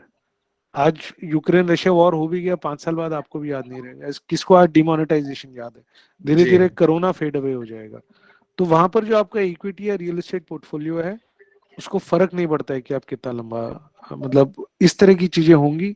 हमें नहीं पता आज से 5 साल बाद कोरोना का कौन सा वर्जन आएगा या उस वक्त में कौन सा क्या आएगा, हमें नहीं पता है अगले साल किससे किसकी लड़ाई होगी, ये सब चीजें होंगी। सो जब एक पोर्टफोलियो डिजाइन करते हैं, अगर वो अच्छे से किया जाए, these contingencies are supposed to be, एक अच्छा फाइनेंशियल प्लानर इनको इंक्लूड करता है, उसको बताने की जरूरत नहीं है। जी, आप एक पहले, मैं रियल एस्टेट प्रोफेशनल से मिल रहा हूं जो कि डाइवर्सिफाइड पोर्टफोलियो की बात कर रहे हैं। Otherwise if you meet any real estate professional, he will obviously pitch for his product, so that I'm not finding, and you are trying to tell me that the portfolio should be diversified. So I really thank you on your insights about yes, you welcome. Hanji. Yes, sir. And now as in the course of discussion we have discussed regarding repo rate, so you have not explained that in detail, that how the rate of return, sorry, not repo rate, rate of return vis-a-vis inflation. So we, everywhere, whenever I discuss or whenever I try to find information regarding investments, so two things majorly comes: investment and rate of return. Okay, उसका तो बड़ा simple है, हमने बताया भी कि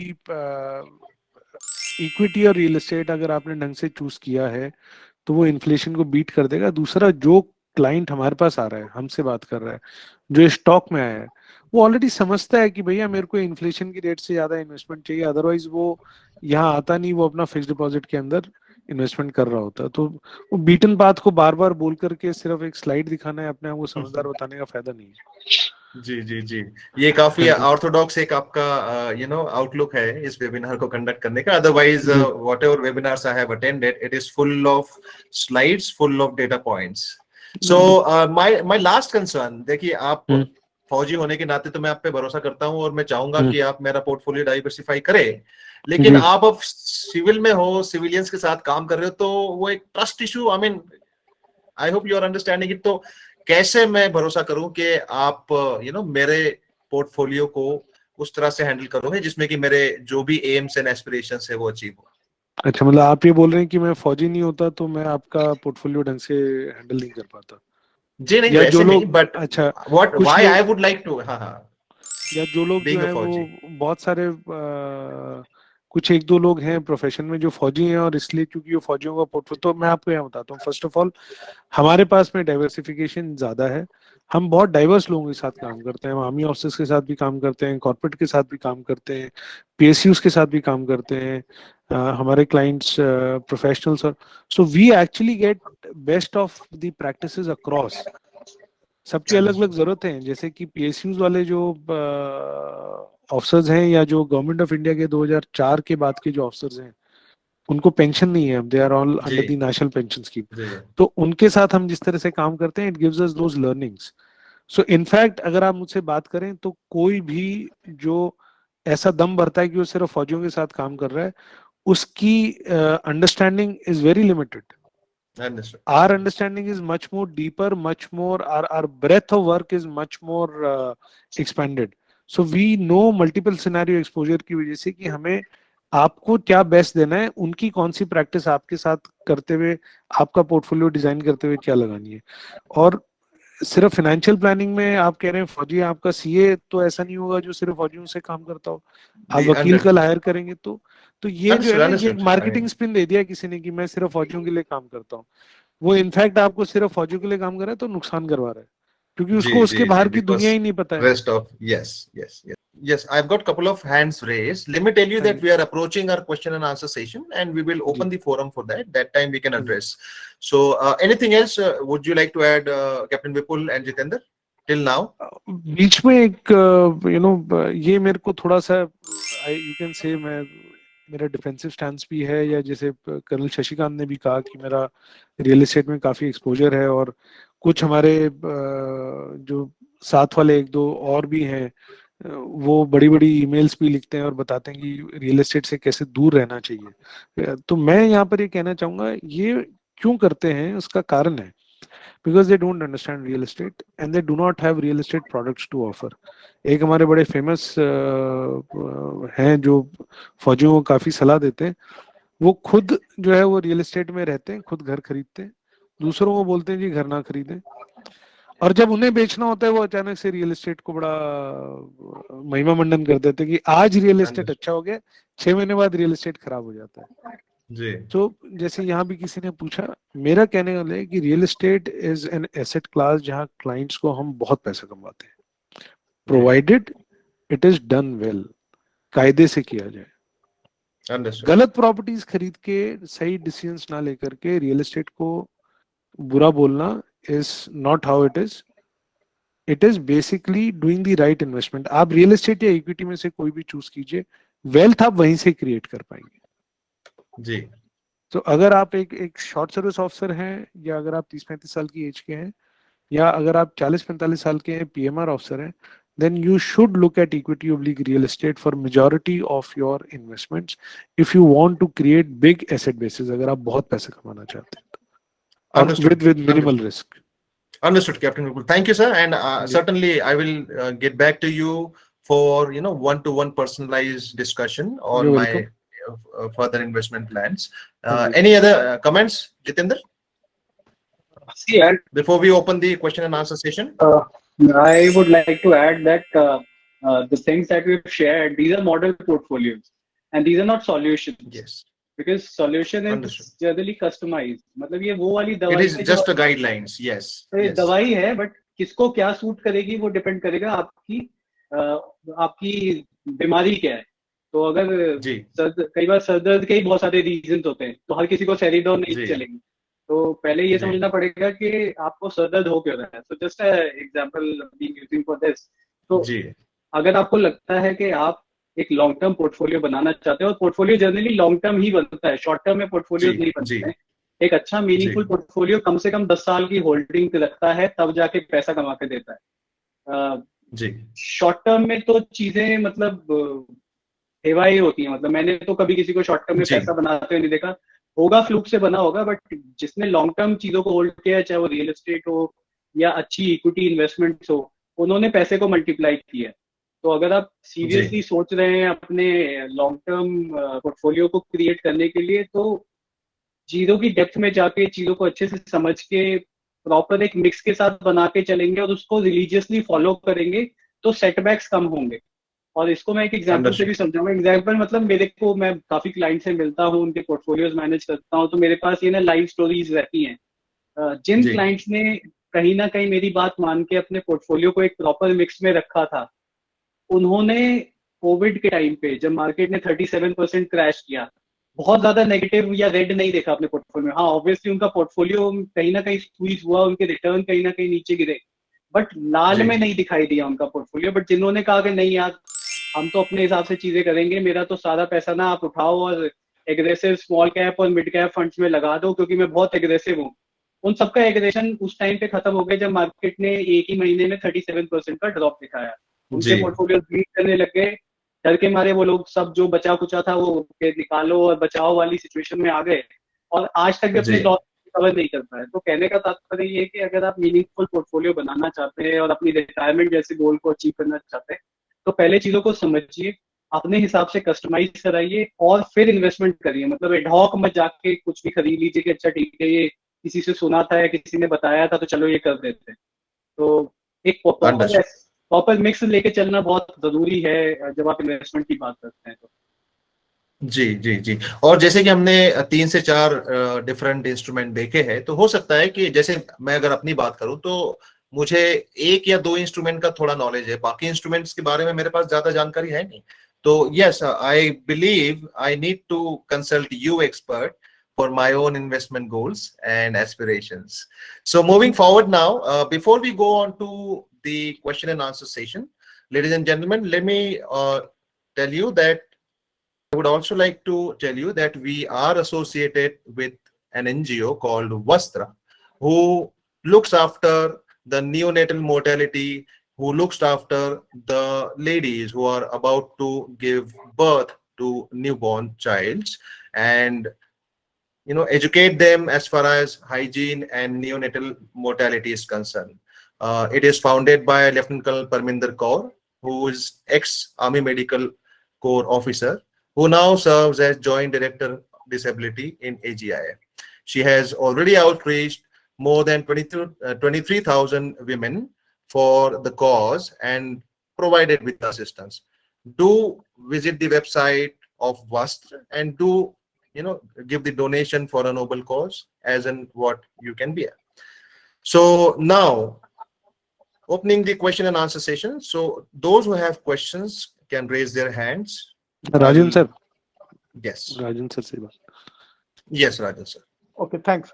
See, I've already put it in the chat, but this I'm just speaking about it just amplifying it for knowledge of others who may not be aware. So I just wanted to know whether reverse mortgage also will form part of the portfolio for in times to come होगा sir.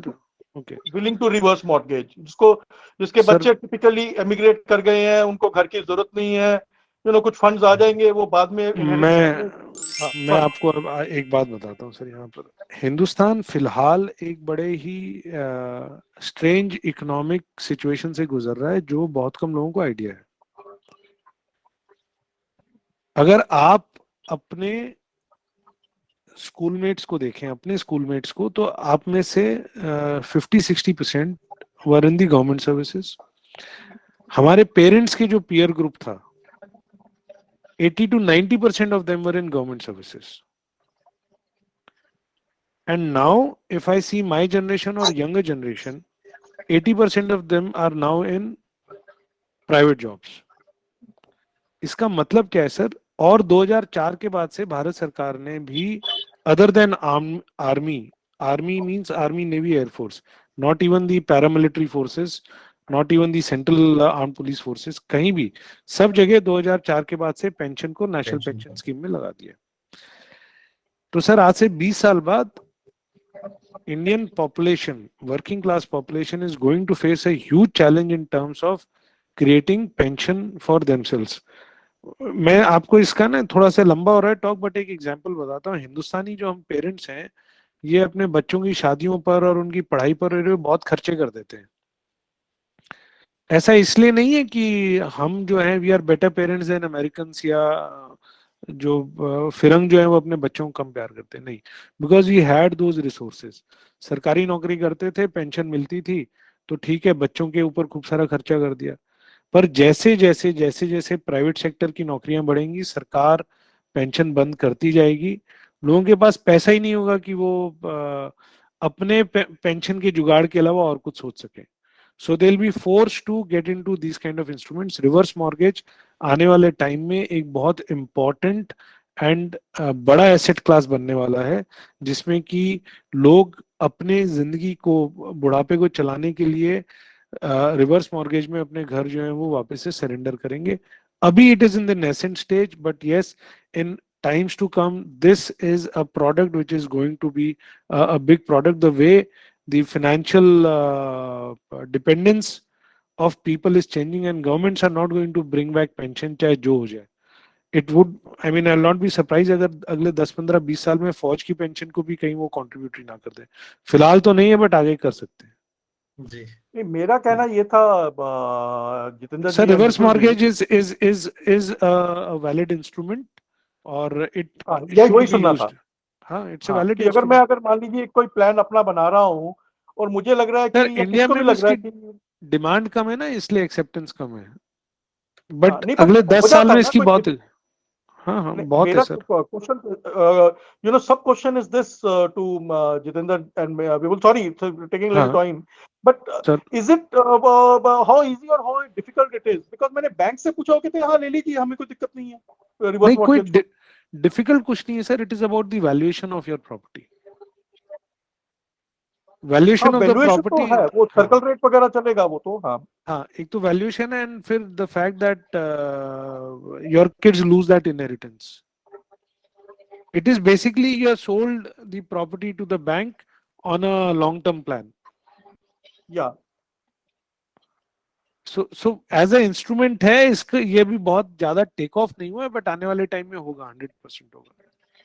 And then banks will start competing. Bank से मतलब है the financial entities will start competing. हमसे reverse mortgage लो, हमसे लो, हम आपको, because then it will become a product which will have more data point for better designing of the product. अभी इसका चलन इतना नहीं हुआ है, लेकिन आने वाले टाइम में इसका बहुत मेजर चलन होने वाला है. नहीं, मेरा ये था. चलो एनीवे, मैं अपनी बात नहीं करना चाहता, एक जनरल था मेरा. अपना बात करना बिल्कुल है है. तो मैं अलग से आऊंगा. हाँ, बिल्कुल है जी सर. जी. Okay, thank you, thank you. You welcome sir. Thank you, Mr. Passi. And now one more, Suntalwar. Can you please unmute yourself, Mr. Suntalwar? Apart from that, let me also tell you that you can always ask your questions in our Telegram channel and WhatsApp group. For all those viewers who are viewing this repeat telecast or on our YouTube channel, if you have any questions, you can simply write down your questions, in our Telegram channel. We will be most happy to assist you over there. We will connect you with the concerned expert, and you can, get the satisfactory answers. Okay, Mr. Talwar has just rejoined. Mr. Vipul, Mr. Jayesh, and Mr. Jitendra. I had just a query. I'm about 56, and I'll be superannuating in another couple of years. Yes, sir. If things are. You're a service officer, sir? Yeah, I'm a service officer. Right, sir. So I have a query on what probably Mr. Jitendra or Mr. Jayesh said. I joined a little late. Sir, बताइए. This is, let's say the corpus is about 1 CR. Sir. Right. So there was a statement that about 25% of it should go into real estate and the balance into the... That is not for you, sir, but anyways. So I was just wondering, after meeting my liabilities, like I have a daughter who's yet to go for higher education. So whatever is left after that, then real estate in that little 25%, is it a viable solution? Yeah, it is. Because how much will that be? There's hardly anything. Even if we say take one CR and 25% of it is just 25 lakhs. So what do we get in 25 lakhs now? 25 lakh में बहुत चीजें मिलती हैं sir. No, I am being yes, and it's not as a matter of this thing. Yeah. The market has options. It is just that either they have not been suggested to you, or you have not looked at that. I suppose yes. हाँ, आप देखेंगे आपको बहुत मिलेगा. Again, when you're looking at that real estate from an investment perspective, since you're a service officer senior to me and you'll be superannuating in next 2 odd years, the assumption is you're minimum a colonel. So आपके status से वो match नहीं करेगा from a self usage point of view. That real estate is definitely not something where Colonel Talwar would be able to go and live. But would it make investment sense? Yes, 25 lakh रुपए में बहुत सी real estate ऐसी मिलेगी which will make a lot of investment sense both from a return perspective and capital growth. Right. So how do we contact you? How do we get in touch with you personally to discuss all this? Sir, you can simply join our group. We have flashed our links for Value Talk, Telegram, as well as WhatsApp number in our chat box. We will share that once again. You can simply join the group. We will connect you to Captain Vipul, sir. That will be great. Sir, we have a thank Telegram group, we have a YouTube channel. आप दोनों को subscribe कर लीजिए, Telegram group में आ जाइए. आपके और भी कोई सप्लीमेंट्री क्वेश्चंस हैं मुझसे, जितेंद्र से, हमारे पास में होम लोन के भी वहाँ पर एक्सपर्ट्स हैं, कंस्ट्रक्शन के भी हैं. We have another army also, so you can ask all those questions and you will get the answers there, sir. Very well, very well. Thank you so much. That's about all. Right. Thank you, sir. And you're which corps otherwise, sir, if one may ask? I'm from Army Ordnance Corps and I'm a brigadier and so looking at another couple of years ahead. Understood, sir. Right, sir. Nice talking to you, Roger, sir. You sir. can just join our Telegram group and subscribe to the YouTube channel. Our Right. numbers are there and it would be a pleasure to serve you, sir. Thank you so much. Grateful. Bye-bye. Right, sir. Jai Hind, sir. Thank you, sir. So, any last question? So that's it, sir. Thank you, Captain Vipul Chaudhary. Thank you, Jitendra Kumar, for all the insights today. Specifically, your contribution towards making us aware is really appreciated. Thank you so much. See you again, sir, in next webinars with some new topic to get some more enlightenment. Thank you, Jitendra. Thank you. Thank you, Thanks. Vipul, sir. Thanks. Good evening.